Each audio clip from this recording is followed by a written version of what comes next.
What's going on, people? Georgio Savvides here, founder of the Hip Hop Orchestra, as well as the host of the Hip Hop Orchestra Presents podcast. And I got a really exciting announcement to finally make with everyone, is that we have our very first official sponsor for the podcast. Now, they are an amazing company called Eldon's Vault, who are extremely dedicated in bringing you the very best in officially licensed merchandise from pop culture. And when I mean the very best, I mean the very best. They provide things like keyrings, caps, t-shirts, to Funko Pops, to statues from all over, such as DC, Marvel, Disney, The Mandalorian, Harry Potter, music artists from all over the place, and they are ridiculously good. I've got a couple of things to show you on offer at the moment. This trust me, their stuff is amazing. So, t-shirts, like I mentioned, like the one I'm wearing right now. It's got Rocky right here, which I absolutely love.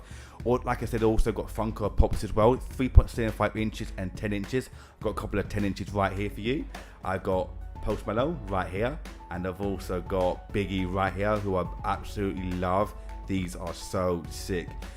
Eldon's Vault, trust me, they are amazing. Now, I'm going to leave the link below in the video right here, and also in the description below as well in all future videos from the podcast. But trust me, Eldon's Vault are amazing. Website is www.eldonsvault.co.uk. Get in touch with them now and start buying ASAP. But also, before I forget as well, I just want to say the biggest thank you to Eldon's Vault for sponsoring the podcast. It means the absolute world to me. Thank you. And trust me, get in touch with them right now. And I hope you enjoyed today's episode. And peace.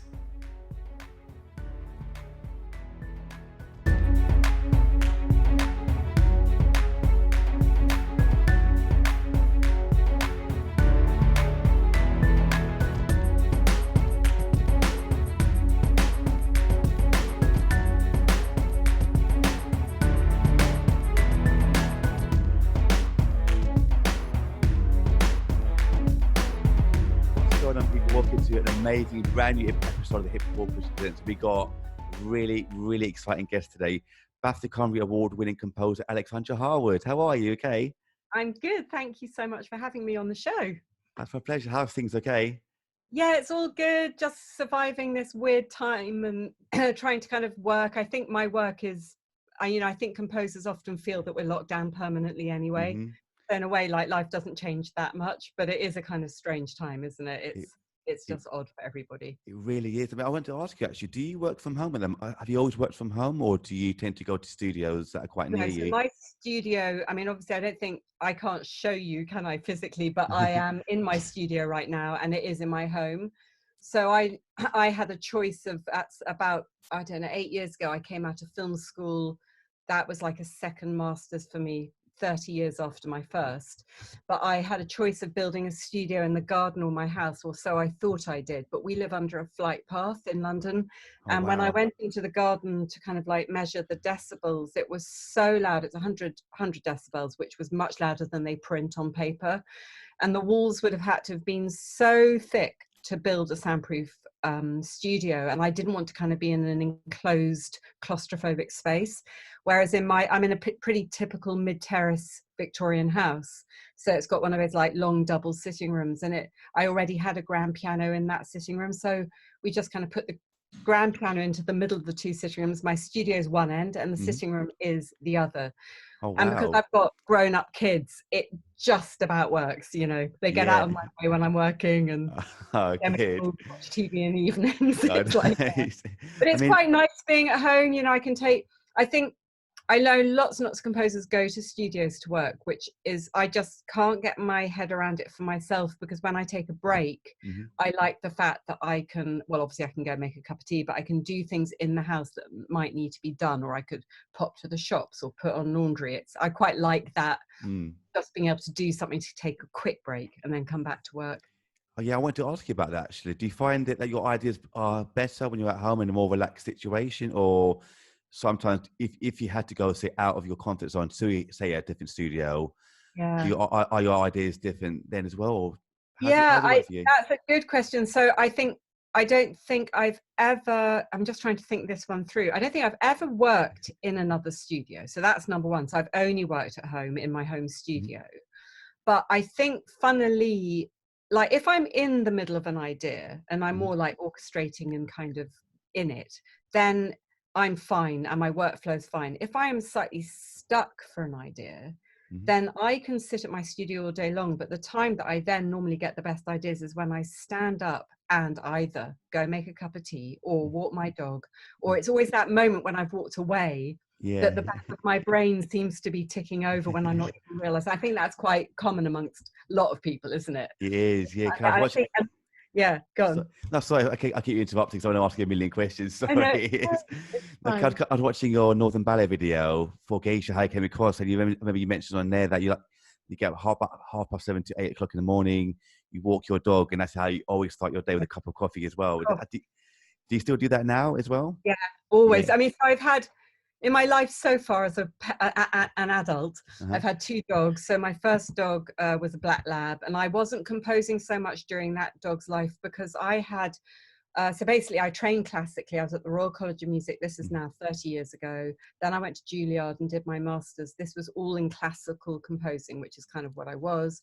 And then I basically took roughly a 12-year, 15-year break to have my 3 kids. And I was a single mum. And so having then got them to a kind of early teenage year, I then went back to film school to do a second master. So I went to the NTFS. I wanted to kind of change direction and go into film music, but I realized either I could just try and hope for the best, or going to film school, I thought might be a really good way, one, to learn the craft a bit better, but also to make connections with other filmmakers. And the NFTS was so good for that, really, like primarily the best for that. So why am I telling you all this? Oh yeah, because that first dog was our family dog, and that was more me with 3 kids and having a nice family dog. But my second dog is my golden retriever, who I have now. He's nearly 4, but he really did become my studio dog because by then I'd graduated from film school. I started my career a bit. It was all a bit slow going, but then Brinkley is his name. Really, I realized the benefit of having a dog, because when you're working, to have that thing that is a kind of stress relief, unconditional love, you know, they're just so loyal and lovely. And to walk is a great thing. I can't really imagine doing it without Brinkley, to be honest. I can imagine. I was going to ask the same sort of thing, actually. If you have that kind of, in a way, kind of like comfort blanket with you to help you with your work. So you say with your dog, that's fantastic. Well, that's one, yeah. And ideally, I just give my work to somebody else and say, please do it for me. Yeah. Right now, that's not. I don't do that, no. Oh. I know I think people do have like assistant composers and co-composers, but I just can't figure out how to do that. I think I find it really hard delegating, to be honest. I think I'm a control freak, ultimately. I'm the same. I mean, have you ever had a co-composer with you to try and help out with any work that you've had? No, well, officially I'd say no. Although actually I should say officially yes, but I don't really count it. So a few years ago I did a talk in Prague and I was asked that very question. I was there with Mike Newell and Paul Tottill, the editor of the Guernsey Literary and Potato Peel Pie Society movie. Yeah. Such a hard title. And I was asked that question, and I said very quickly, no, I've never co-composed. But then my agent afterwards reminded me that I had, because the very first film I did was a film called The Escape. And I actually was the co-composer. So I think the reason I didn't see it as co-composing is because it wasn't my film. So the director was the other composer. Okay. And he wasn't quite, he is a composer, but he was more like somebody who could just play the piano in and wanted me to use his music and create the score, which is what I did. So I kind of don't count that as my score, because it's not my melodies, it's not my harmony, it's not really what I would write, even though my name is on the album. So that was the closest to an official co-composing. I didn't really enjoy that process very much because it wasn't me, I think. It's simply as that. I've had people assist me like much more in a technical way of bouncing out stems, doing Pro Tools prep for a recording session, that kind of technical stuff. But I don't think I've handed over some melodies and said, hey, can you extend this? And yeah, I just don't quite know how that works, to be honest. And I've never assisted a composer in the assistant way, so I wouldn't know how I just wouldn't, I don't know, basically. Okay. Mm. I've got to ask actually, I heard part of your portfolio composer podcast where you mentioned you had to relearn about Logic Pro and those sort of things. I Yeah. mean, how did you have to learn about those software? Did you find it a really daunting, overwhelming process? Yeah, Or, well, so now this was, let's see, I graduated 7 years ago from film school. I went there 9 years ago. So let's just say about 10 years ago then, Mhm. unbelievably, time goes quickly. I was dabbling with the idea of film music, wasn't quite sure. And I had a friend who was learning to be an animator with, I think I said that in the other podcast actually, but Mm. it was an online school called, it's still there, called animationmentor.com, Mhm. who I am forever indebted to actually, because when they existed, or when back then they just started, and when they started their online course, it's run by people who work at DreamWorks, Pixar, all those, and I love animation. Me too. And they, yeah, Yeah. and it's a great platform for composers, animation, because it can take so much music, and music really helps tell the stories in a much more kind of forefront way, or can be. But back then the students had to make a 1 minute grad movie. They don't do that anymore, but they did. And at the time my friend said, why don't you put your name on the forum and see if they need any music? And at the time, because I was so playing with the idea of being a film composer, my father was a writer. I've grown up in the kind of film world of, Mm. he was a screenwriter. So I thought, well, I think I'd like to give that a go. I put my name on the forum. 10 of the students asked me to write scores for them. So I did 10 grad movies. So I kind of threw myself into the deep end, but I had to learn Logic, Mm. and I didn't have it. And a very dear friend who now is in New York, called Lee Groves, he's a producer of Mm. music, gave me, I think back then, an illegal copy, basically a copy to play with. And I played with it. He gave me some initial lessons. I think I got a couple of lessons from somebody else at the Royal College of Music. I desperately reached out to go, who can help me learn this? And so as I started working on those grad projects, every time I ran into a problem on Logic, which was often, I'd either ring those people or look on Logic forums. Uh-huh. And my God, there's nothing like learning a program when you have to. I think if somebody said, hey, here's Logic, learn it, I never would have done it if I didn't have those deadlines. And to go back to a question you just asked me, do I work better at home or going out? I really work best when there's a big deadline. Mm. The more pressure, the better, oddly. You just answered my next question actually, because I realized with a lot of people actually, when they have that kind of really big pressure for a big deadline, that they work kind of over, so their mind just goes out, like kind of blank out, doesn't it? Goes straight into their work. Yeah. Is that the same for you then? Like when you got a really Yeah, big deadline?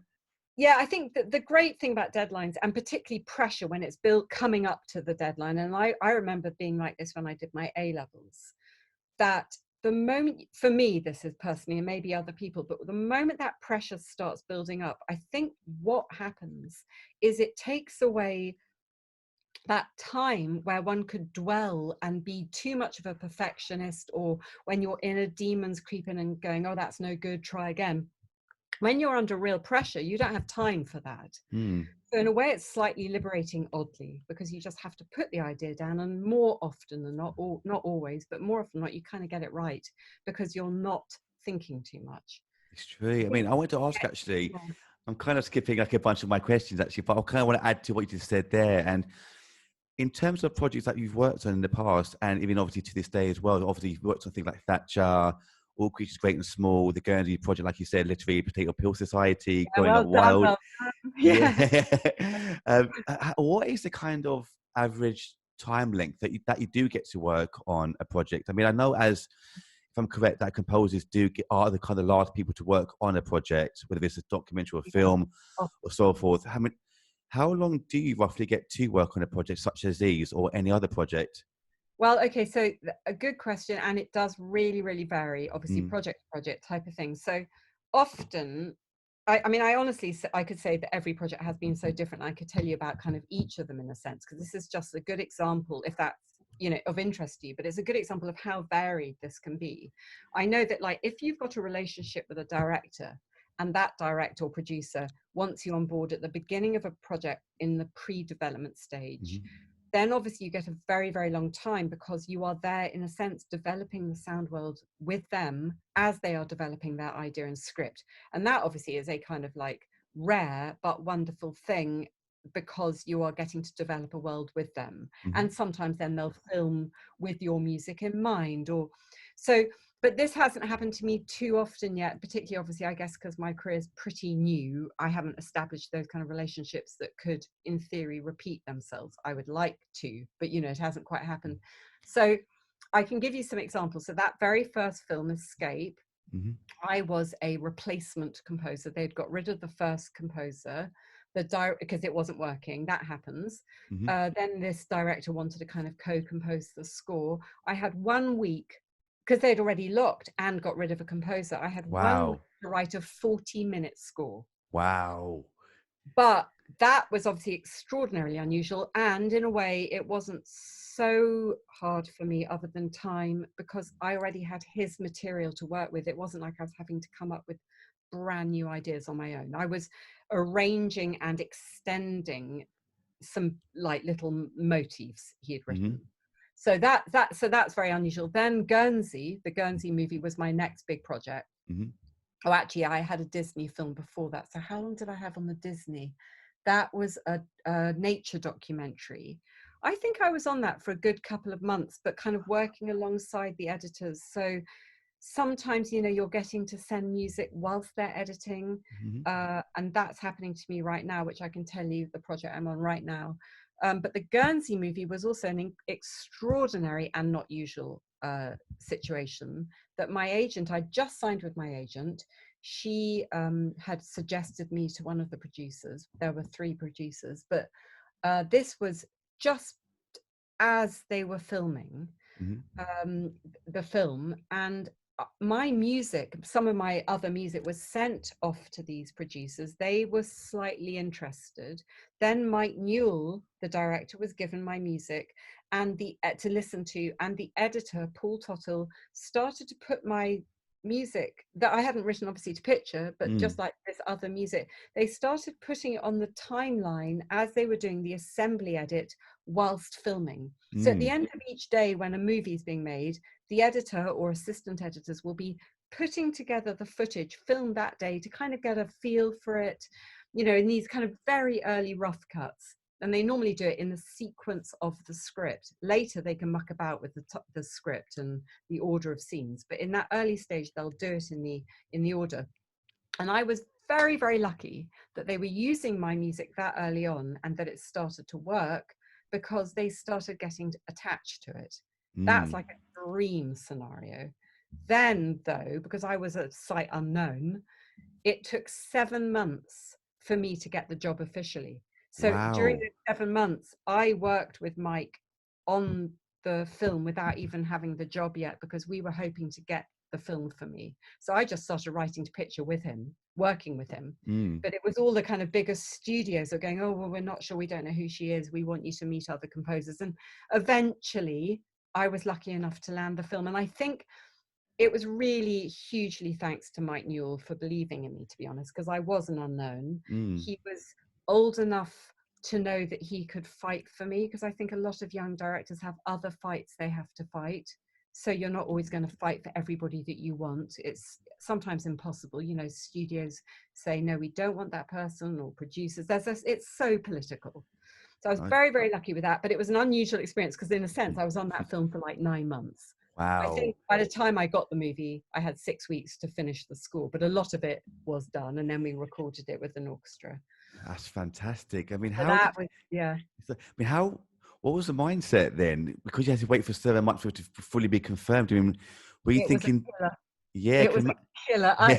You know, through it, I was very, very excited because I was working with Mike. He was so lovely, as was the editor, Paul.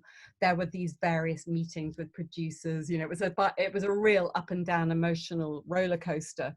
But by the time we got to September, which was about month number 7, I was beginning to lose hope. And because at that point I'd almost scored the entire movie, and they'd all kind of gone, yes, this is great, but we still want you to meet other composers. And I was like, okay, I'm never going to get this. Yeah. And I slightly slipped into a bit of a low. I can't say it wasn't a clinical depression, but I slipped really low. And then I remember my agent phoning me one day in September, and she said, Alex, how are you? And I was like, yeah, I'm all right, feeling a bit down. She went, you've got the job. And I literally jumped up. I suddenly felt better, it was all over. But I couldn't believe it. I just couldn't believe it. I can imagine. Yeah, it's an emotional roller coaster, this job anyway, all of it. There's all like good days, bad days, all of it, yeah. Of course. I'm thinking, you obviously mentioned we went really low towards the end there, towards month 7. Yeah. Even before that, did you think, is it really worth my efforts and times, like putting all this work into it, because it's still not confirmed yet? It was an utter gamble. That's a good question, because, I could have done all that work and not got the job. But I'll tell you one of the reasons I took the gamble and was willing. One, I loved Mike Newell. He was, not only do I love a lot of his films anyway, but when I started to work with him, I have actually, but one of the most respectful directors ever, collaborator, so respectful, gave me so much trust, gave me so much room. So I had said to myself during that time that even if I hadn't got the job in the end, I would have had that experience of working with this incredible director, because for me, to that date, he was so extraordinary to work with, having just started my career. I mean, the whole thing was so extraordinarily lucky for me. So I think I would have been really upset not to have got the film, but I would have never regretted that experience I got with him. Had I been more of a diva up front and gone, I'm not doing this for you, you're not paying me, I would have been a fool, because I never would have got the job if I hadn't done that anyway. I had to do it. It was a gamble, Sometimes you just have to you just don't know. You never know, because it's happened with me before as well, where I've been working on a film, actually, on a potential major film for a few months, and then they bring in a major composer to replace me, thinking, it is. I remember when I was, this was a few years back, the film was called Kill Your Friends, actually. I know it's a nice title for a film, but I got offered to compose for this film. I thought it got confirmed. So I worked on it, gone back and forth with the directors and the sound designers, going really, really well. They loved the ideas, and then suddenly they said, "Oh no, we've got Junkie XL now." For the film, I'm thinking, "Oh no!" But then a couple of years later, when the film did come out, I got off a train to go for a meeting. I saw the poster for the film, and thinking that could have been me right there. That could have been me. I really feel for you. I honestly those, and the more I've had an agent in the years since I've had an agent, so that's been about 4 years now, God, I don't know, 3-4 years, I've obviously been put up for jobs because that's the nature of it. And what I've discovered, or I'm seeing like a pattern, is that when I came out of film school, I obviously had no credits. The day, and other than short films I was working on, then the day I got my first little TV credit, then suddenly that just gave me a little leg up, because other people go, oh, they've done this, oh, they must know. Or, it's all a kind of trust situation here. This is, especially the higher you go up, people are putting money into movies, then they want trust. And as often they don't understand music, because it's a very foreign language to a lot of people, then they have to go on other things, I think, other than, unless they actually just happen to love the music, because that's obviously a great thing. And that's the ideal. If they just like your music, the end. But often there is this trust factor because of money. And therefore they're going to look for credits. What have you done? Who have you worked with? Etc. Because they need some kind of guarantee, or they think they do.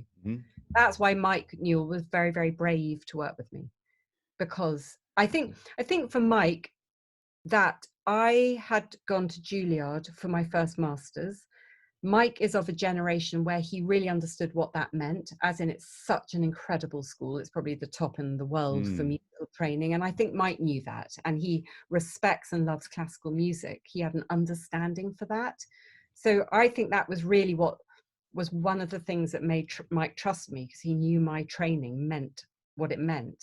A lot of people might not know what Juilliard means, and that's fine, Definitely. Have you had a chance to work with Mike Newell again since? No, because I think since he hasn't made another film, I mean, that was what, a couple of years ago. Then he didn't want to make a film straight away. I'm not sure how old Mike is now, but I think he's not at the age, he's not like in his 20s and 30s where he'll be wanting to make 4 a year. He doesn't need to, and I don't think he'd want to. He'd want to now find a script that he loves and do another one. So I don't know if he's rushing to make another film. I would love to work with him again, but I don't know if he would. And now, of course, we're all in a situation where films are not being made very much. So Of course. But yeah, I would work with him in a shot if he did, if he wanted me to. Yeah, you definitely will do. He definitely will. But talking about agents, actually, how crucial is it, do you feel, for any upcoming composer and even established composers to have an agent to get them the work that's needed? It's so tricky, you know, with agents. I mean, obviously, it's the $1 million question. I had the same questions before I had an agent. So I would say there's a kind of age-old saying, don't find an agent, let them find you. That's the age-old saying. There is certain truth to that, but I would say the not truth of that is it's always worth trying to meet agents early on, talk to them, get their advice, let them meet you, see you, hear your music. That's why not. You can always ask. A lot of agents don't write back. I had quite a few who never replied. And then funnily enough, when I got my agent and then finally was starting to get a few more films, then those other agents who never replied suddenly got in touch. Typically. I'd say, you know, so I'm very grateful to my agent that she took a leap of faith with me. Airedale, this is Maggie Rodford at Airedale. She took a leap of faith before anybody else took a leap of faith. And I'm kind of indebted to her for that, because she trusted a certain thing in me, whatever that was, or believed in me, before I had bigger credits. And what I would say about agents, though, and my dad was a screenwriter and a fiction writer, but he always said, never rely on an agent to get you work. They are there primarily to help you with contracts, all the business side of it, and particularly with a composer's agent, they can be music supervisors, managers, helping you get the orchestra together, There are so many other aspects to being an agent. But yes, ideally, it's lovely if they put you up for things. I was pretty lucky that I got these other projects through my agent, but I don't think it's completely typical or normal. I can tell you this one fact. I think it's useful for composers to know this. Last year, I did the Thatcher series, the documentary series on BBC Two. I think this was last year, maybe the year before, I've lost track of time. I then wrote the ballet, which took nearly a whole year. That wasn't obviously a film, but it took a long time to write. And then in that time, so writing the whole ballet and Thatcher, so that's nearly a whole year, I was also put up for 31 jobs I didn't get. Wow, 31. The ratio of not getting jobs. And what happens with these projects across the board, not all of them, because obviously, let's say Spielberg will likely always want to work with John Williams. I mean, once you establish a relationship like that, then that's a different matter. Or when you are John Williams, that's a very different matter. Or Hans Zimmer. But when you're somebody like me and many, many other composers like me, either side of me, slightly further up, slightly further down, agencies will be approached by a producer or production. They'll say, we need a score like this, or we want this, or here's our brief, who have you got? Then an agency might send in 5 or 6 composers with some of their music, 6 tracks, let's say 10 tracks each. My agency might say to me, we want to put you up for this, here's the brief, let us know if you want to choose some tracks you'd like us to send. I then might put together 6 or whatever tracks. I send it to my agent, they send it off. Now, let's just say each agency is sending 6 composers up. And let's say there are 8 agencies being approached, or 10, or however many. That's a lot of composers suddenly in a pile being looked at. So the production company will either be listening to everything or 2 seconds of everything. They'll be looking at credits. Normally, they might well know who they wanted in the first place. There are so many things going on in the background that you don't really know what's going on. So at the beginning, I used to take it really personally if I didn't get something. And now I've just got completely used to it, because I think actually it's a miracle if you get anything. Yeah. I think I can't tell you know, how one gets a job. So in all that time, 31 jobs I didn't get. Mm-hmm. And then one day I get a phone call from my agent and they said, we'd like to put you up for this television series. They're remaking All Creatures Great and Small. And I thought, oh, well, that'll be another one I don't get. Because, you know, I got used to not getting anything. And then I sent my music in. And then 2 weeks later, I got the job. You know, Wow. like, how random. Yeah, no. Isn't it? It's just It random. is. It happens. I mean, I kind of want to add to that as well, where when you do get offered a project, whether it's documentary, series, whatever it might be, say you've got it in your mind that you're going to get it, and then you do get the confirmed offer. Do your kind of ideas of what you have in mind change from beginning to end, or because sometimes you think, okay, if I do get this job, I think this series should sound like this, have this motif, for instance.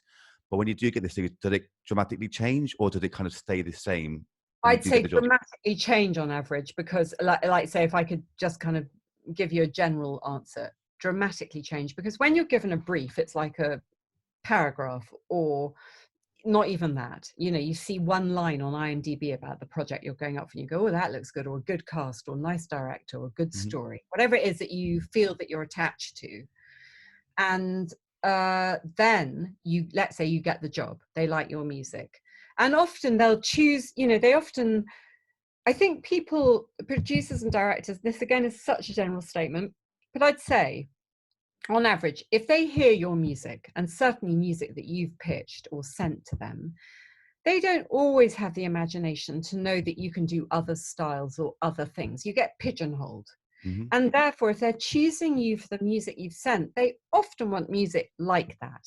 And there is a danger in getting pigeonholed, because let's say I worked on a comedy and my music was all really lighthearted, and then I get another job because they like my comic music, and then you write more comic music, you suddenly don't get the chance to show that you can do dramatic music.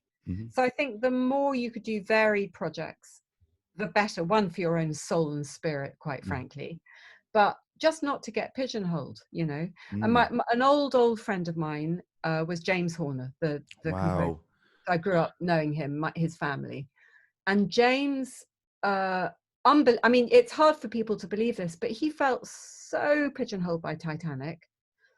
I mean, he obviously had a massive career before Titanic, but Titanic did something to James that was almost a curse, because it was such an enormous hit. But then everybody wanted something like Titanic. He couldn't escape it for a while. And that's miserable for a composer. Doesn't matter what level you're at or what money you're getting. It's creatively, that's a trap, you know. Oh, well, they're the rom-com person, we want them for rom-com. I have realized, I've been lucky lately to have these other projects like the ballet, my documentary series about Thatcher, and the one I'm doing now is about New Labour. It's the same team.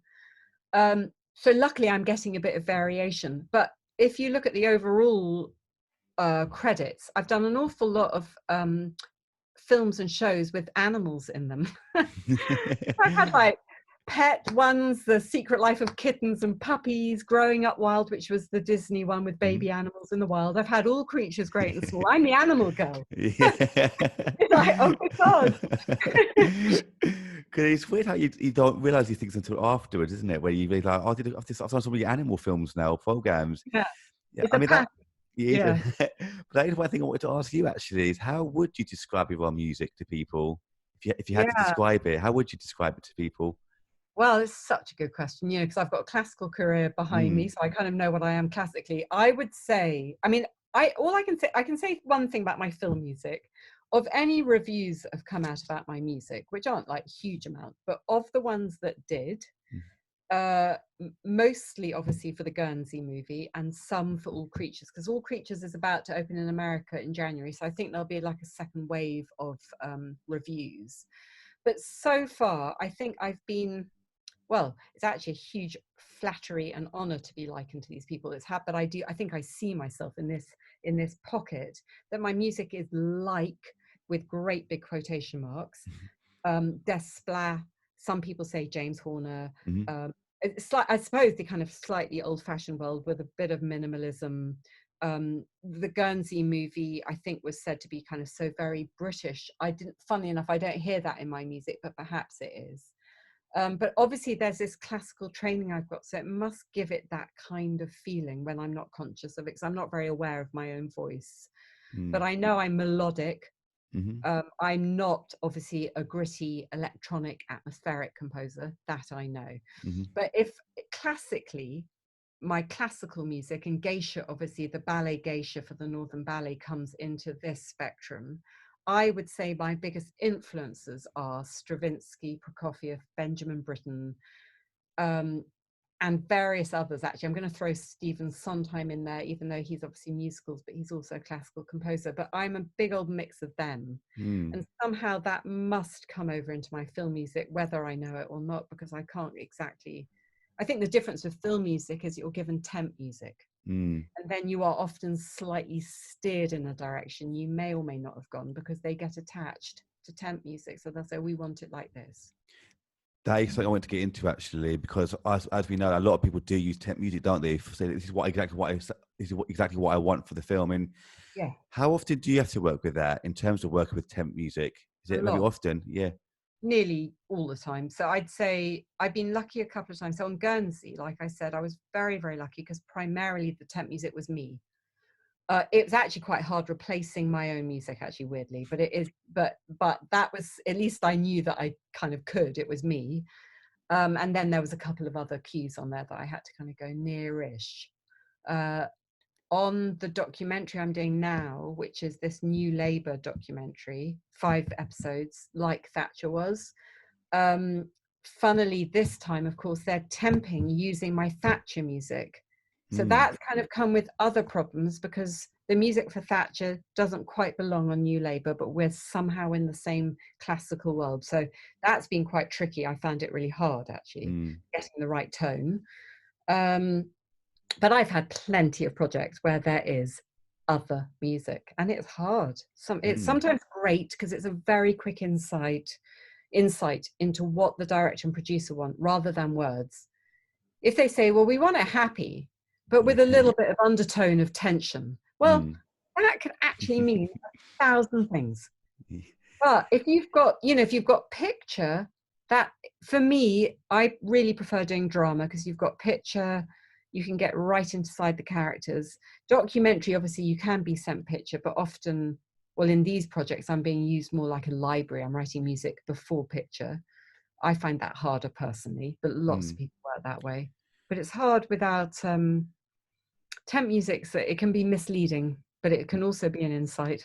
Yeah, I mean, I wanted to get into that. What about what you find the most difficult to work with in terms of series or documentaries, films? From the things that you've worked with, what do you feel are the most difficult things to work on?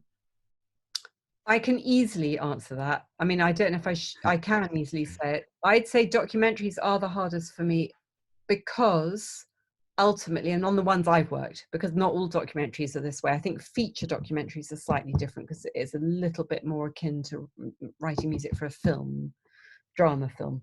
But these series, or the ones I've done, I'm more like a library. So I'm being asked to write tracks, and then I send the track off, and then they edit to it, or they'll use stems from it and use those. They're almost like they're scoring with my music. And I don't get as much satisfaction from that, because I like working to picture. So I find it much easier, like All Creatures and Guernsey and The Escape, working to picture, because I am the kind of person who can get inside a character, or like to.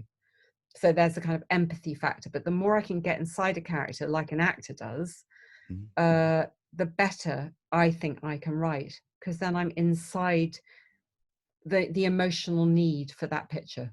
And ultimately that's what a composer's trying to do, is to tell the story and get inside their characters. Of course. And do you have any personal favorites that you've worked on? Yeah. No, I've got to pull up my old memory now. Well, Guernsey definitely comes as a number one for me. That was, yeah. And out of my documentaries, Thatcher was an incredible project, because whether you love her or hate her, my God, it was fascinating to work on.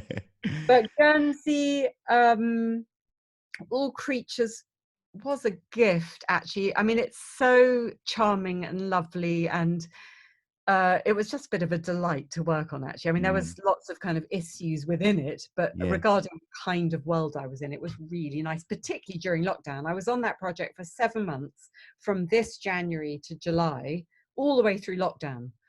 And it was an escape. I was looking at the Yorkshire Dales and lovely animals, and it was lovely. That's So lovely. that was really, really nice. Yeah. It is. 'Cause I was listening to it last night, actually. Stunning, absolutely stunning soundtrack. Oh, thank you. It's my pleasure. And going back to what you said earlier about your music being very melodic, that's exactly what I thought about your music as well. It's kind of Thomas Newman-esque in a way.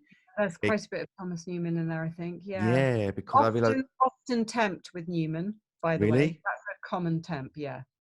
That's the first thing I thought when I reheard your music again. I thought that's very Thomas Newman-esque. He's got like, those beautiful melodies intertwined with other things as well. He's stunning. Well, I take the compliment. I mean, I know a lot of people, you know, it's a fine line of how you sound, isn't it? Like if somebody's that, I find it a compliment when people say I sound like Desplat or Newman or da da da da da, because people have, you know, I've given a talk at various universities about finding your own voice. There's this big pressure. You come out as a composer and you have to find your voice. But my talk is about, and it's not, I'm not the first person to say this, but, you know, we are an amalgamation of everything we've ever heard in our entire life. And you cannot divorce yourself from that. Your ears are your ears. You're born and you hear things right from day one.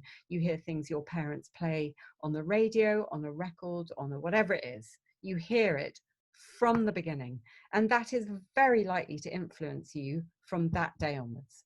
So whatever we've heard, and I've obviously heard a lot of music, somehow bits are going to creep in because we are sponges. And therefore, if somebody says, oh, well, that phrase is like such and such in that score by so-and-so, sometimes, yes, you've been tempted and you're going close to it, but sometimes it's just in you. Or, you know, I'd say I'd be complimented to, you know, it's a compliment. He's so true what you said about being an amalgamation of everything you've heard in your life. I mean, who do you feel has been your biggest inspiration? I know you said your father as well was a screenwriter. Was that also a big part of your love for music and film as well, growing up as well? I definitely think so. So I think, okay, so my dad was, as I said, a screenwriter, and I saw a lot of that world early on. I think for me, he was an important role model because I saw the ups and downs of his career. He was a Hollywood writer too. So I mean, he did big films, and that means I saw the ups and downs. I saw the politics. I saw the lows. As a matter of fact, the reason I'm pointing this out is I saw all the bad stuff. And I think if you're going to go into this career, you need to go in eyes wide open, because there are challenges. You know, you're working with other people. You're part of a massive team. It's not just about your music. Being a classical composer is slightly different because you're just writing on your own. That comes with other problems, but just because you're on your own. But the collaboration factor means you're part of a team. And as James Horner said, it's a proprietary job. You belong to others. You're not really your own thing. You belong to this other thing. And the thing is the film. And it becomes its own monster or its own thing. And all these many people make a film: director, producer, sound designers, cinematographers, the whole lot come together, and suddenly this film is something else. And I think the more you could be prepared for that, the easier you'd find the challenges of it. So I grew up watching my dad dealing with that. Regarding music, I think I was just two factors to it. I was born with I suppose one would call it a gift, but at the age of 3, I'd listen to TV, my mum said, because I don't remember this. I would hear whatever I was hearing, and I'd go to the piano and pick it out. And then I started piano lessons when I was 4 and started composing when I was 4. So I honestly have no memory of my musical beginning, except that I could read music before I could read words, i.e. it was part of who I was. But along the way, there were so many other influences, like early music teachers at school who embraced what I did and let me write musicals at school, and the teachers I had, and and on and on and on that inspiration goes, because there's been many. You know, I'm in my 50s. We're talking a lifetime of inspiration, actually. Yeah. Mm. Okay, I was going to ask will be my next question about you composing from 4 years onwards. I mean, that's incredible because that's exactly the same as me. From 5 onwards, I could just listen to something, on Yeah. the piano, and then from Right. my parents saw something and just carry on with that. So now it's like music's obviously my major love in life. Now I'm being a Yeah. teacher as well, and obviously composer is something that I absolutely adore doing now. Yeah. And you mentioned with your father. Oh, sorry to interrupt you again. Sorry. But you mentioned your father there, obviously giving you the advice about agency earlier as well, and obviously you watching him, the ups and the downs as well. Mm. I mean, what else did he advise you on? What else? What other lessons did he teach you whilst you were coming I up? think the best lesson my dad ever taught me, as in the most liberating, was give yourself permission to put it down badly. And not only that, make yourself put it down badly. Mm, So that was number one, because it's liberating. And if you actually make yourself put something down badly on purpose, mm, 90% of the time it's better than you think. So that's number one, great piece of advice. mm-hmm, And the other one was never go to bed when you finish, like you don't finish a chapter or don't finish a cue. Go to bed in the middle of something if it's mm. going well, because then you've got something to wake up to. That's And it's a brilliant. great, because it's a little bit daunting to wake up to a blank page or, oh, now Yeah, start this. It's much nicer to get up, have your coffee, and then get into something that you were in the middle of last night, and then you're slightly in the groove and you can move on to the next thing. you So know much. what? That is so true because I realized as well that when I've got something to work on for the next day, I wake up really excited.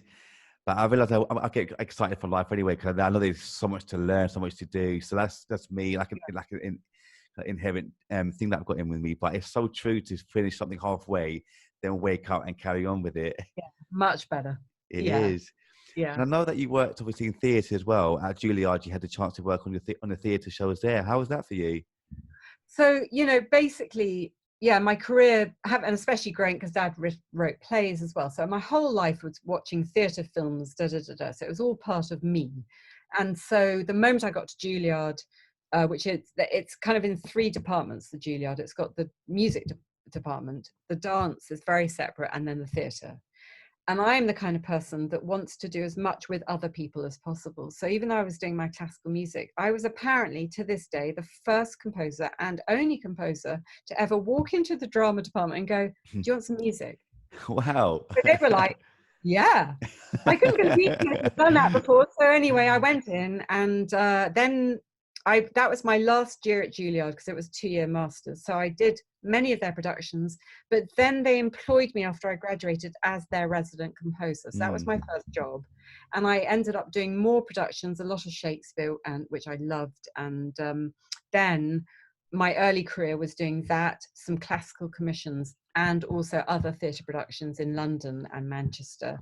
So I had a fairly kind of early start writing too, in theory, picture. Like writing for theatre is very similar to film. You are underscoring. The only difference is there might not be so much music under a whole scene in theatre. It's more often bridging. Nowadays, it's changed quite a lot. There's much more atmospheric sound design going on. And, theatre's changed a lot now. And I haven't done theatre for a while. Ballet, I have, obviously. Mm.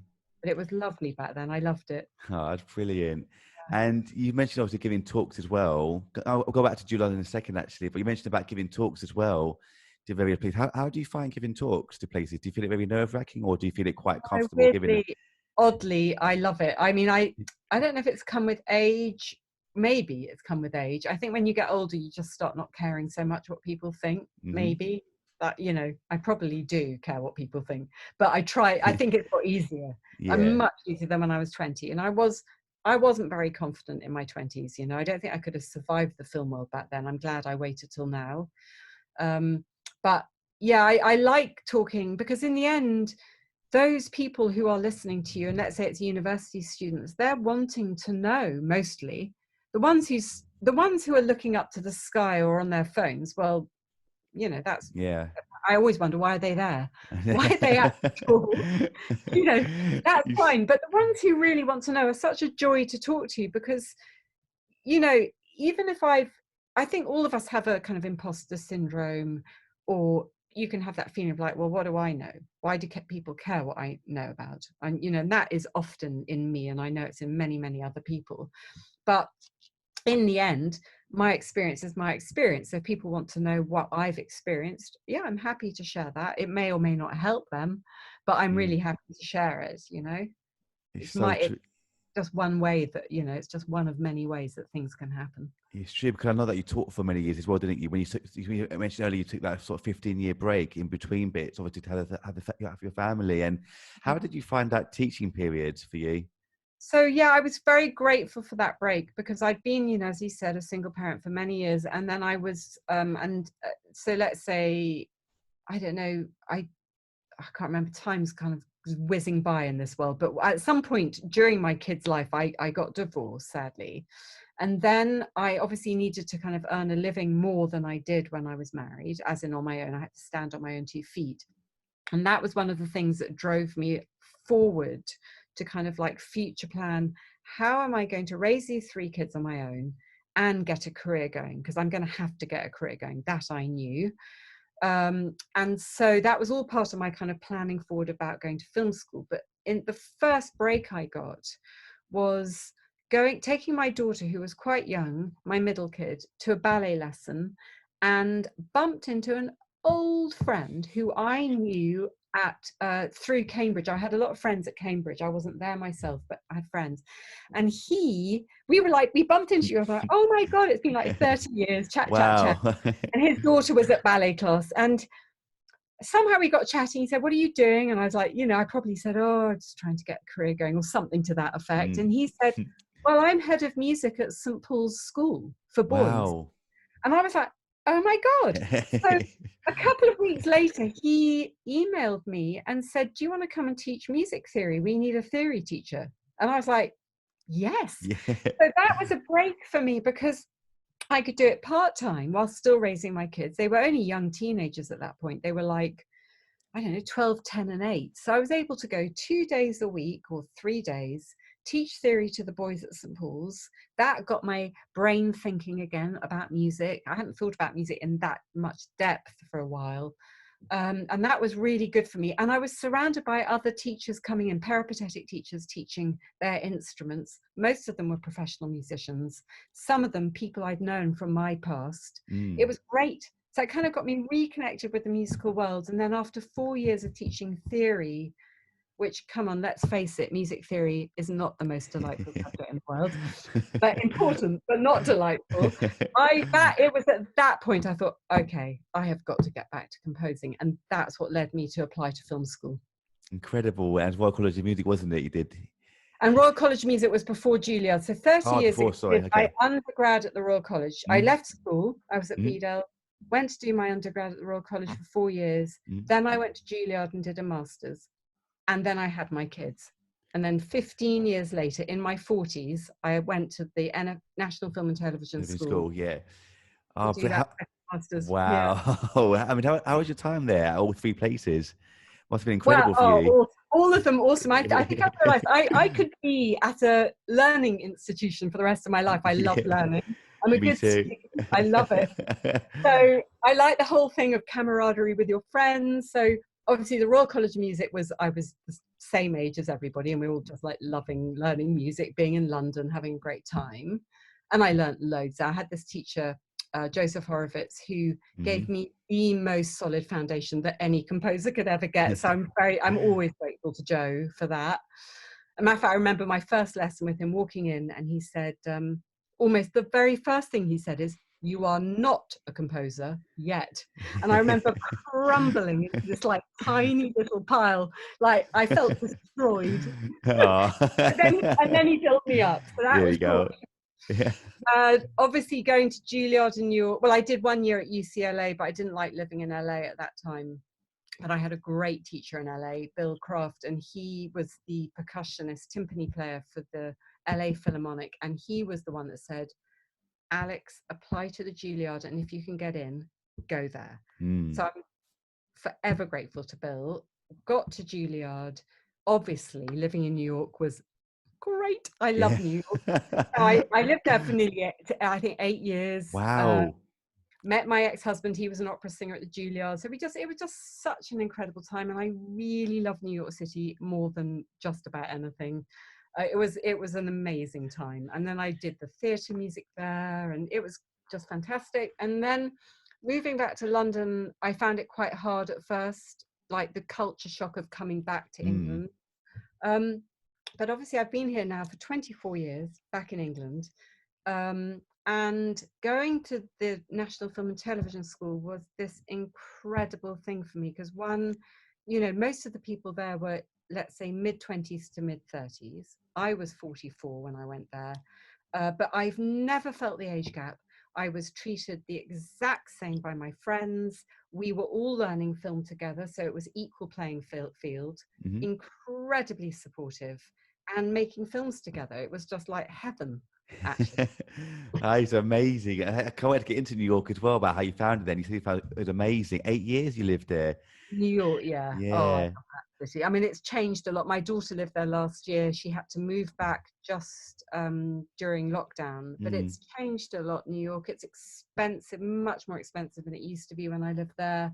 You know, America's having difficulties right now, and I'm sure they'll get back on their feet, but it wasn't like it was in my day. But I suppose everybody gets older and says that about anyone. You know, oh, it wasn't like it wasn't, you know. I was a child. I sound like I'm only 32 now. I say that now. Yeah, you've got time. I've got time. Yeah. But going from, say, America back to the UK, I mean, working in both countries, I mean, are there any similarities in both, or are they both just hugely different in their ways in terms of the people you work with, or how they work, or such a good question? You know, I think there are big differences, actually. And I say this not just culturally. I don't need to explain that, because everybody can read about the culture differences. But working in film and TV so far, my experience, I could talk about what I've witnessed through my father, but it'd be probably better to explain what I've experienced. And All Creatures Great and Small, I think, is a great example of this. So for All Creatures Great and Small, there were 2 versions of every episode. There are 7 episodes total of series 1, because there were 6 episodes, and then we've got the Christmas special coming up, which is I'm excited for. Oh, amazing. But, yeah, it's lovely. But so there were 7 episodes total. But there was another version for America of each episode. So I was basically scoring 2 episodes of every episode, 2 versions. So it was a lot of work. Obviously, there were loads of similarities, but some of it was in different orders. They changed scene orders. Some of the scenes were like 20 seconds longer, because the American version has to be total 5 minutes longer than the British version, because PBS Masterpiece don't have advert breaks. Okay. So there weren't only the places where I had to join an advert break to make one whole cue, where it would have kind of gone to a climax before the ad break for the UK and then come in again. So I had to kind of fix those breaks. That was fine. But there were all sorts of other differences. So I think this is a story I'm allowed to tell. And this is really kind of answering your question the best, because of sensibility and American sensibility. So this is a bit of a general thing to say, but obviously the Americans and the way they use music would be, they are not afraid to use music in America. They always have it at a louder volume. Watch anything on Netflix, you can hear the music. Watch any BBC, ITV, Channel 4, Channel 5 drama, the music's really low. The Brits are afraid of having the music too present. And I'm not sure if I can't tell you which one I embrace more. I think I'm probably more American in my sensibility. Sometimes they use too much music, but regarding the level of music, they're not afraid. And I think there is, so I'm slightly segueing here, but I think there is this, people say, if you don't notice the music, it means the score is working. But I think people sometimes misunderstand that statement, because if a piece of music comes in at the exact right moment, and it's called spotting in, film and TV, when you talk about where music comes in and comes out. But if it comes in at the exact right moment, you will not notice it when you're watching it, no matter how loud it is. Well, I mean, obviously if it's too loud, you would, but if it's working, it will catch you just at the right moment, because you're right in that moment. And that's the art of spotting, is to get that very moment. Whereas in England, I think they almost think, oh, well, we'll just fade it in really quietly and then nobody will notice it. And then they think that means it's working. But I think the problem is if it's very quiet, it makes you strain to hear it. And that immediately brings you out of the watching experience because you're trying to hear the music. Yeah, I am probably super sensitive to this because maybe I'm not your average person to watch because I'm always like slightly listening to music. But my experience on All Creatures was fascinating for that. I know that the American producer kept on saying in the mix, can you turn the music up a bit? And the Brits were like, turn it down a bit. I think that was one basic difference. But there was a really good example that I want to tell you because it's funny.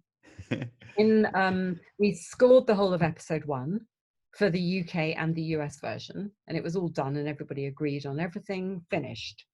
Then we moved on to episode 2. And in episode 2, there is a scene where Mrs. Pumphrey, the character, who was played by Diana Riggs, so sadly she died, James Herriot and Tristan are driving up to her manor house. And this is the first time that you meet Mrs. Pumphrey. And I've got this kind of slightly based on like Zadok the Priest cue, and it's got James's theme slightly wrapped in with Zadok the Priest. I wanted to give it like a royal feeling. So when I wrote that cue, off it went to be heard by everybody. And the American producer went, oh my God, I love that cue. Yeah. And how about, he said, we try, because episode 1 and 2 were going to be mixed on the same day. So we hadn't like signed off the whole of episode 1 yet. And he said, how about we use that cue over the cow birth at the end of episode 1? And I'm like, what? No. I wrote that for them driving up to Mrs. Pumphrey's house.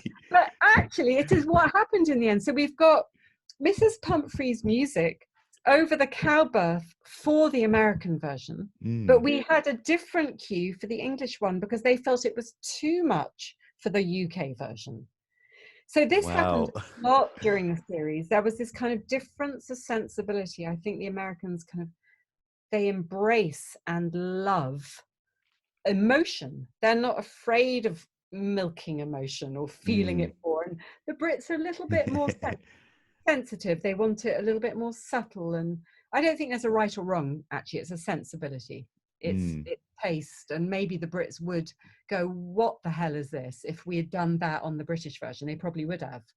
Yeah. But you know, it's taste, isn't it? A matter of taste. Of course. Yeah. I mean, how much of a say do you have in terms of where your music actually places within the documentaries or films? Is your word high enough to get across, if that makes sense? If they say you mean, how much do I get to decide where it is? Yeah, within the program or film, whichever it might be. So on a movie, ideally, and it's changed a lot these days because of temp music. In the old days, the composer and director would sit together and spot the movie and decide where does music come in and where does it come out. Lately, that has changed more and more because of temp music and that, you know, especially with the digital age. And it means that like on Guernsey, when we got to the spotting stage, the official day when it was all locked, the picture was locked, and then it was spotting time, we'd actually scored half the film by then. So but we still did it. We sat together, me and Mike and the editor, and we just double checked where do we really think it should come in. But even then, after a spotting session, when I actually start working to picture, sometimes those moments will change because when I'm actually writing, I might go, oh, actually, I think it might work a bit earlier. And I'll try that on them. And if they go, oh, that's better, sometimes it is, sometimes it isn't. But they're normally open to trying things. Documentary for me, and again, like I said, it's different on feature documentaries, but for my series, it's been more me handing over my music and they're the ones placing it. I mean, we have not had a spotting session, and I don't think there will be one. It's not working that way on this. But I don't think that's always the way. How do you feel then when a piece of music that you created for a particular scene, say, does get put somewhere else? How does that make you feel? Sorry, say that again. It's okay. So when you had created a piece of music for a particular scene, like you mentioned about the hill scene, but you got chosen for something else instead, how does that make you feel? It's like, so if I'm writing a music for a scene and they move it a bit. Move it somewhere else or choose it for something else completely different. Honestly, I love it. Now, I know a lot of composers get upset by it, but for me, it's always amazing. And we were taught this at the National Film and Television School by our tutor. Annabelle Pangborn said to us, the moment you hand over your music, it is no longer yours. And it was a great lesson, because the more you can let go of your music in that way and not be possessive about it, the better. Because it's true, you can spend ages filming a scene and trying to get it right. And sometimes your instincts are right, and maybe you can convince them of that later. But they can move it 12 frames to the left or chop it up or whatever. Sometimes you think, why did they do that? But other times you think, oh my God, that's great. Yeah. You know, and I'd say to any composer, if you're working in a program like Logic or Cubase, especially at the beginning of your career when you're kind of like discovering things, to write a cue to picture is great, but then move it and see how does it work. What does it bring out in the picture if you move it by 5 seconds?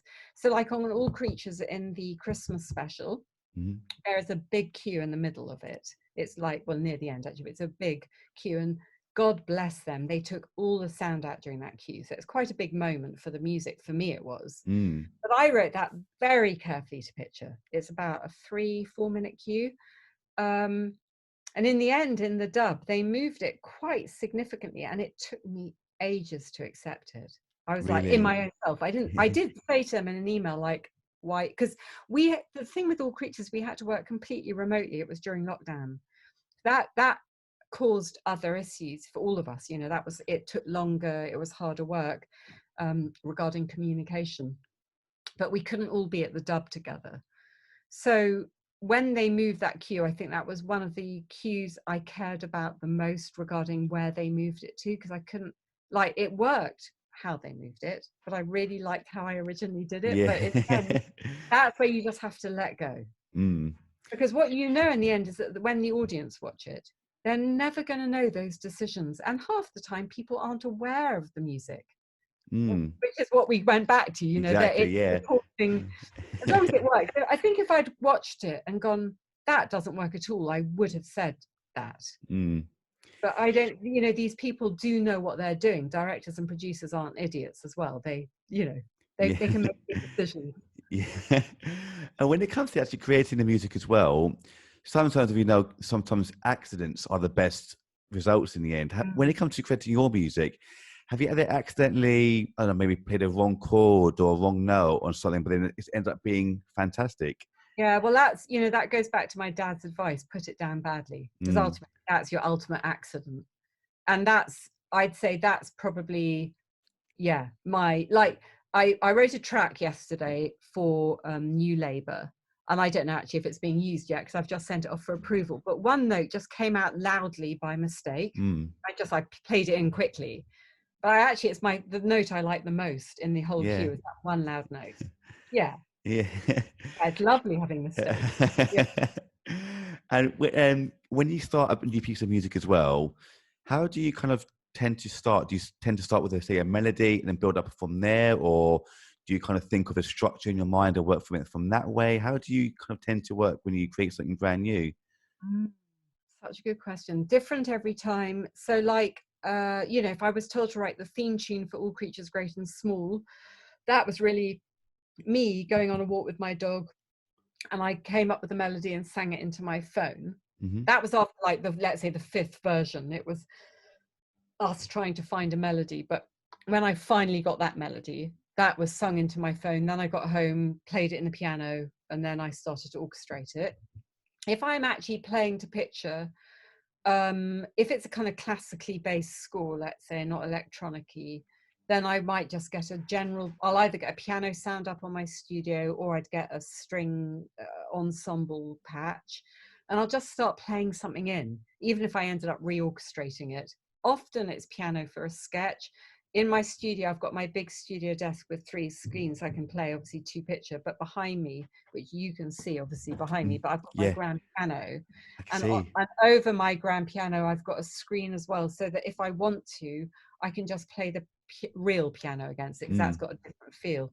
The only risk with the real piano is if you come up with a good idea and you can't remember what you just played, you have to write it down, which is obviously luckily my training, but it's slightly safer when you're at the studio and you can capture record. Of course, So yeah, it's a little bit of a mix. I think my fingers, I feel, are the things that do the job for me more than my brain, because well, I've been creating music for 50 years, actually. Wow. Yeah, since I was 4. So 50 years exactly. And that means my fingers have a memory of their own, or a place that they like to go on a keyboard, I guess. Mm-hmm. Um, that's probably how it begins, Okay. I And guess. yeah, Yeah. okay, yeah. And before all the software that was available, like things like Cubase and so forth, how did you write your music down? Was it literally just freehand write it down? Piano and manuscript paper. Yeah. So, like, back in the day when I was at Juilliard, all about it was piano and manuscript paper, orchestrating. So I wrote a piece for when I was a fellow at Tanglewood Music Festival. I wrote a piece for an 86 piece orchestra. I had to write Wow. out every single note, and then I had to write out all the parts by hand. Massive, Wow. that was massive. That's So I yeah, quite and I'm kind of slightly grateful for the training of that, because there was no software back then like we have now. But I'm grateful for that training, because it gave me this incredible insight into orchestration. It doesn't, I mean, obviously loads of composers now don't have that particular training, but they're still amazing composers doing probably a lot better than I am. But I personally am grateful for that knowledge. It helps me. definitely, definitely. How do you feel when you take your piece of music from your computer to a live orchestra? How's that make? What's that feeling like for you? That's always the best bit, because one, for me personally, growing up in the way I did, writing music only for live instruments, orchestra, chamber groups, Juilliard, the best players in the world. For me, that was always the best bit. I'd finish a piece, I wouldn't hear it on any software mocking it up. That didn't Yeah. exist. So it was all on paper, it's in your head, and then you get it in front of the players and it comes to life. That was the dream. You hear it in your head, but it's nothing like hearing the real thing. Then obviously software came along, and these mock-ups that are pretty amazingly great. Matter of fact, All Creatures, the album, is purely samples, just about, except some of the piano parts and clarinet, because we were in the middle of lockdown. We were actually right at the beginning of lockdown. There weren't even remote sessions at that point. Wow. So that's all samples. And it's, to be honest, other than I'm saying the theme tune is played by Dave Arch, and we had this fantastic clarinetist, Julian Bliss. So they were on the first couple of episodes. But it's but I think most composers who listen to that score would know that. You can hear that maybe not real strings. On the other hand, considering that, and particularly on TV when it's under the drama, and I don't think many people would realize that it does its job pretty amazingly these days. Spitfires, libraries, I mean, they're such good quality. They are. I was So about to ask you actually which ones you use. Spitfire obviously is incredible, and also Hollywood Spitfire, strings as well. yeah, I've never used Hollywood strings. Spitfire's a go-to. Project Sam, I use their Symphobia a lot. I love. That's good for like general playing in a whole lot at once. And then, well, I've got many, many different libraries. Spitfire, Project Sam, and Adagio, 8Dio. They've got some good string stuff. It's kind of slightly mix and match. Gosh, so many. I have so many. It's too many. Too many. I'd say, yeah, the go-to probably a Spitfire these days. And like right now on New Labour, we're trying to just include a bit more electronic sound. So then I would go to places like Omnisphere and, oh God, you One of name my it. favourites that is Omnisphere as well. I love Omnisphere. Especially because you can tie it in, now you can, like, I've got Trillion, and that can kind of run through Omnisphere, and there's so many different things you can run through it. But I'm not great with electronica. I just don't. I use it, but I wouldn't say it's my forte. Yeah. Yeah, and just a couple of things actually before we go is when you do see your music on films and so forth, how's that? What's the feeling like behind that when you finally see it on screen after all that hard Yeah. work? Well, do you know when I got the Guernsey job, the very first meeting I had with Mike. So this is I'd sent my music off to them. I think, what music was it that they would have heard? They would have heard some stuff from the Disney film, a couple of other things. I can't remember what I sent them, but it was some stuff I'd done. And then it was time to meet Mike. So I was like, through round one of consideration, and now it was time to meet Mike Newell. And I went to a screening room in Soho, and it was just Mike and Paul Tottill, the editor. And I walked into the screening room. I was terrified. and desperate to get the film. And Mike was lovely, and he said, okay, so darling, we're going to watch the film. You sit and watch the film, and then we'll talk.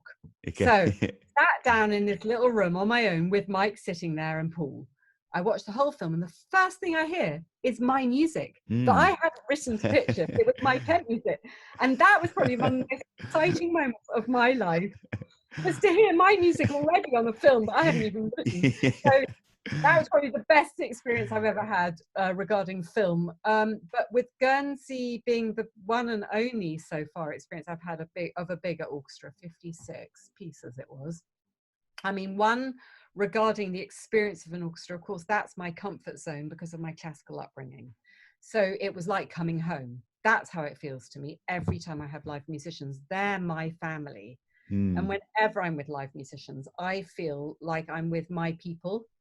And so it's always like an incredible joy to hear it come to life. And what was really lovely with Guernsey was seeing Mike so happy to hear it, to see the producers who popped in to be so happy. It's just like, it's lovely. You know, you feel like, it's just lovely.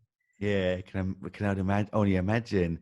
That is the best feeling ever. Yeah, really wonderful to hear. And there's just nothing like live. And it's a shame for me, like with All Creatures, that we couldn't have a string orchestra. It's forever my, budgets these days aren't big, or some of them are, but on the bigger features they are. But I am forever struggling to kind of be able to find the budget for it, or have the budget. And, it's just the way it is at the minute.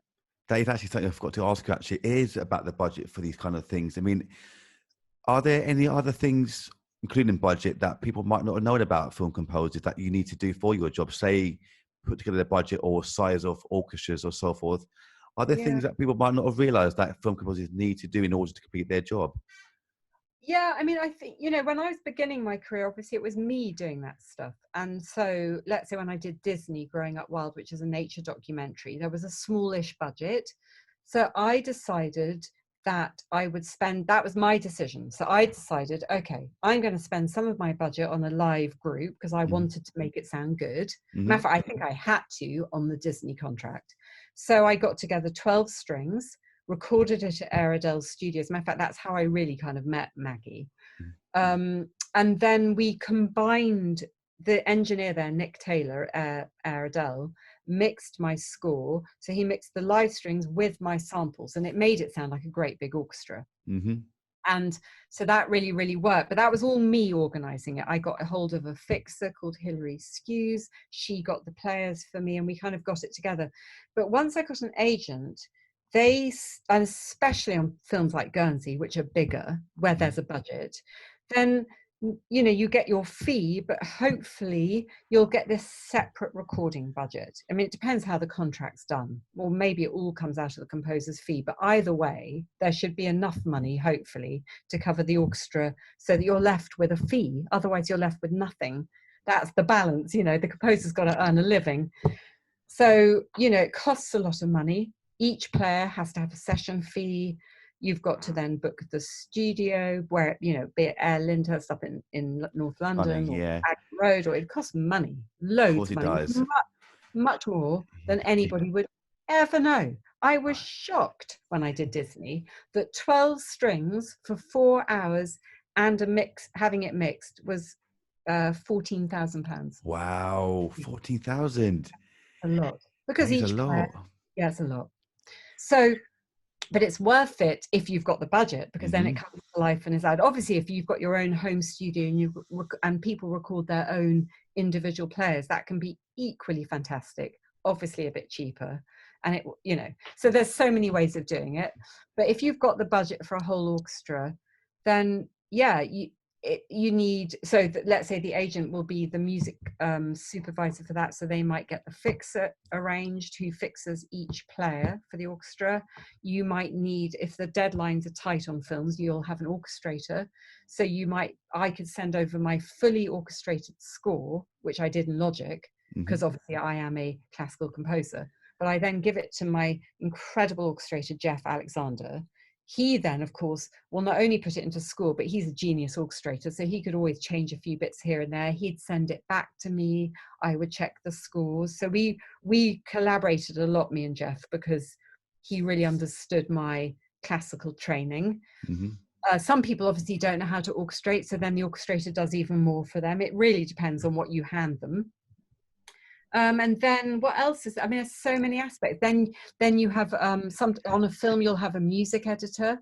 So that person will be the person telling you as a composer if the cuts change post-recording things. They might jig it and put it on the timeline if the cuts changed, or during the making of the film they'll keep the composer updated with how the cuts changing, where a cue's been affected or not. So many different aspects. So a film is a much obviously bigger group of people needed, whereas let's say me on my documentary series, it's just me and I'm doing it all. So yeah, depends on budget, of course, all of that.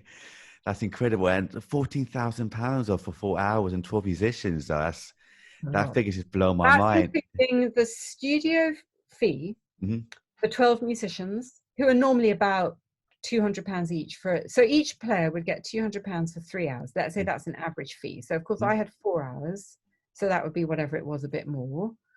Then there is the engineer who will mix it afterwards and do all the stereo deliverables and all of that.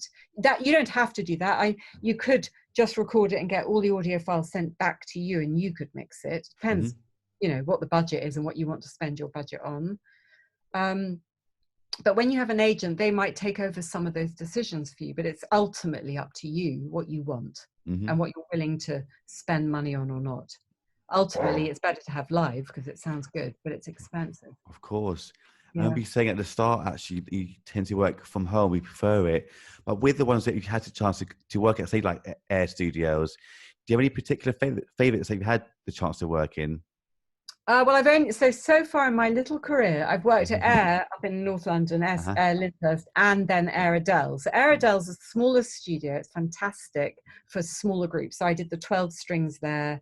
I did the Escape with a string quartet and a piano. So it's really good and lovely for smaller groups. But obviously Air Lyndhurst is a 56-piece orchestra. You couldn't do that at Air Adele. I've not yet recorded myself at Abbey Road, but I would love to, because that's where James Horner's. I went with James when he was recording there. Regarding the difference of sound, I cannot give you from my experience what I would think of that yet, because I haven't had that chance. I'd love to have that chance, but yeah, you will one day. Yeah. And one more thing as well, actually, about your time working on Geisha. How was that for you? Well, so for me that was just an incredible experience, because one, it was going back to my classical roots, and I hadn't kind of been back in that world for a long time. Ballet is one of my huge passions, having danced as a kid. My daughter danced. My mum was a ballet dancer. Like, it's really also part of my blood. So, and I wrote for the ballet department when I was at Juilliard too. So it's really part of my love. So that came about in the most incredible way too, because when I think I'd been out of work for 10 months after Guernsey, I had a big blank period, and it was shocked me. I was like, I've just done a film, and now there's no work. It was terrifying. And then this friend of mine, who also I knew through the Cambridge group, like the other guy who gave me that break, wrote me an email. This is 2 Decembers ago. And he said, I'm in Japan and I'm directing a musical. He had written and directed a musical, a big musical on the West End. And he said, and I've just been asked by a friend of a friend, did I know a female composer who's classically trained but also cinematic? And he said, can I recommend you for this ballet, and all the ballet? And I was like, yes. So he recommended me, and the choreographer, he's called Kenny, he heard my music. He then said he'd like to meet me, and so we met and clicked as two people. I knew he was going to meet another composer, so I slightly waited with that. Oh, I guess I'm not going to get it. And then I got the lovely email from him saying, you know, yeah, I'd like to work with you. And hold on, I'm just going to look up something. Yeah. No worries. Yeah, Kenny. So his name's Kenneth Tindall. He's a choreographer for the Royal Ballet, Northern Ballet, pardon me. So when he then told me about the story of Geisha, and the beautiful thing about Kenny and his vision is he is very cinematic, and he's actually the head of their digital side of the Northern Ballet too. So he does all their film productions, which of course lately in lockdown have been massive, because that's what they're relying on doing. They're doing a lot of online films, and they're fantastic. So I really recommend anybody to watch them. But so Kenny had this huge vision for this story about geisha, had an incredible historic consultant called Leslie Miller, Japanese historic consultant. She gave me this huge, like 5-hour afternoon to tell me the whole history of geisha. So I was thrown into that world. And then they had Gwyneth Hughes, who's a writer. She wrote Vanity Fair. And so all of these wonderful creators were involved. But in the end, the beauty of that production for me was that Kenny and I worked together, and only together. There were no other producers, no other anybody. It was just Kenny and me every day for a whole year. Wow. Collaborating and communicating. And I would write a scene, because that's how we did it. We went scene by scene. It's a 2-hour ballet.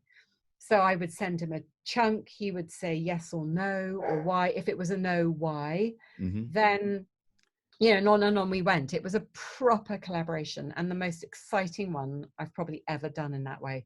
And then very, very sadly, and also amazingly, this year we got to the first night in March in the Leeds Grand Theatre, and then it was going to tour. It was going to come to Sadler's Wells, and it was so exciting for me.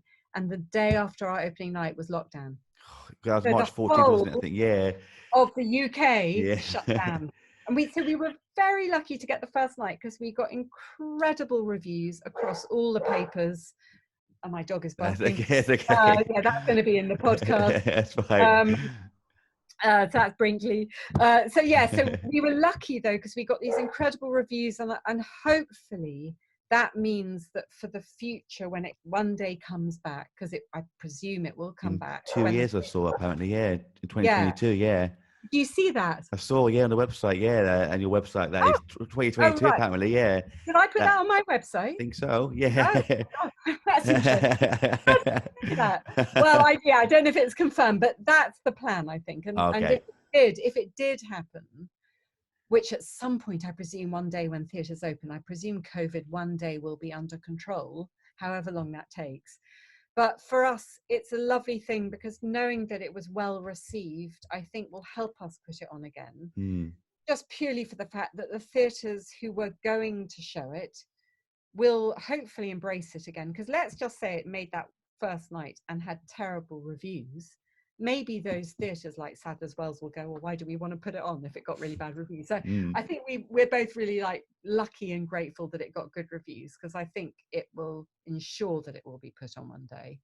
And I'm looking forward to that day, because it was so exciting, and the dancers could not be more talented. I mean, they are unbelievable in that production. And I'm not just saying that because I wrote it. I mean, it is unbelievably beautiful to look at. Kenny is so talented. The dancers are so talented. They could have danced to no music, and that ballet would have got good reviews. They're just unbelievably beautiful. And it was lovely to have a live orchestra, and that was the amazing bit for me, that I would have got 28 performances with a live orchestra. It was so, you know, hopefully we'll get there again. You think it will, definitely will do very soon. Yeah. But I just want to say thank you so much for an amazing episode today. It was so lovely to chat to you today. Thank you. Thank you so much for inviting me. It's been really fun. It really has been. Thank you so much. How can people find you, by the way, just in case as well? Well, that's a nice question. Thanks. So my website, of course, is www.alexharwood.com, I think, if I remember that right. But I suppose the nicer place for people to really find me is Spotify, because that's where I am Alexandra Harwood, and my music is on there. So that at the moment I've got the Guernsey album and All Creatures Great and Small, which I suppose are my music. The other album on there is this film I told you about, The Escape, which isn't, I mean, it is my music, because I kind of half created it, but it isn't really my music. But yeah, that's where I am, and I do try and put news updates on my website to tell people what's coming up and stuff. So, and then brilliant. Twitter, all that, you know, I'm everywhere. Everywhere. Well, thank you for inviting me, and good luck with all your writing too. Thank you so much. Thank you, and I'm sorry to chat to you. Thank you so much, Alex. I'll speak to you soon. Thank you. Thank you. Bye bye, everyone.